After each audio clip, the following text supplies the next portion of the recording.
Radio Classique, 3 minutes pour la planète. 3 minutes pour la planète. Bonjour Baptiste Gabory. Bonjour François, bonjour à tous. L'alerte rouge a été levée hier soir dans les Bouches-du-Rhône. Après le passage d'un épisode orageux exceptionnel, il est tombé l'équivalent de plusieurs mois de précipitations en quelques heures seulement. Des pluies torrentielles qui vont devenir de plus en plus intenses en Méditerranée, mais pas uniquement, Baptiste. Oui, c'est la première fois depuis 20 ans que Marseille et les Bouches-du-Rhône donc étaient placés en vigilance rouge pluie-inondation. Conséquence donc d'un passage orageux très violent. Marion Pirat est prévisionniste à Météo France. Ce n'est pas étonnant de retrouver un épisode méditerranéen au mois d'octobre, c'est parfaitement normal, c'est la saison. En revanche, c'est un épisode exceptionnel du côté des Bouches-du-Rhône et notamment du côté de la ville de Marseille, où on a enregistré 150 à 180 mm de pluie, donc on a enregistré l'équivalent de 1 à 2 mois de pluie en quelques heures. Certains secteurs des Bouches-du-Rhône pourraient même avoir enregistré sur toute la journée d'hier jusqu'à 240 mm de cumul de pluie, ce que l'on appelle, vous venez de l'entendre, un épisode méditerranéen.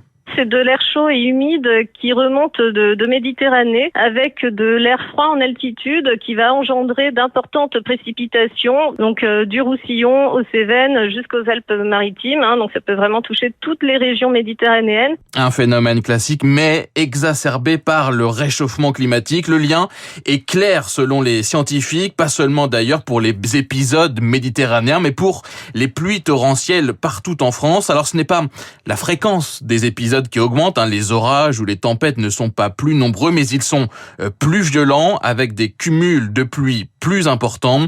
Françoise Vimeux est climatologue à l'IRD, l'Institut de recherche pour le développement.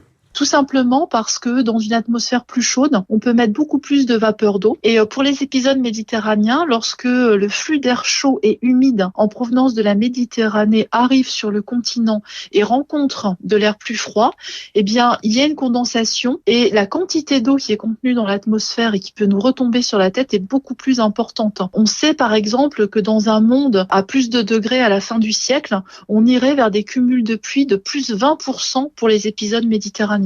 À plus 4 degrés de réchauffement, la quantité de pluie pourrait augmenter de 50%. 1 degré de plus dans l'atmosphère, c'est 7% de plus de vapeur d'eau. De la vapeur d'eau ensuite précipitable, ce qui explique également les cumuls donc de pluie très importants enregistrés dans le Gard le mois dernier, à Agen, également à Montpellier. À Nantes aussi ce week-end, ce n'est pas un épisode méditerranéen, mais bien un épisode de pluie torrentielle. Les climatologues estiment par ailleurs que les inondations meurtrières, souvenez-vous, qui ont frappé l'Allemagne l'été dernier, ont là aussi été exacerbées par le changement climatique. L'Allemagne et la Belgique ont désormais entre 1 et 9 fois plus de probabilité d'être confrontées à des pluies diluviennes. C'est une fréquence également qui concernera à l'avenir la France. Et tout cela doit nous inciter à l'action. Merci Baptiste Gabory.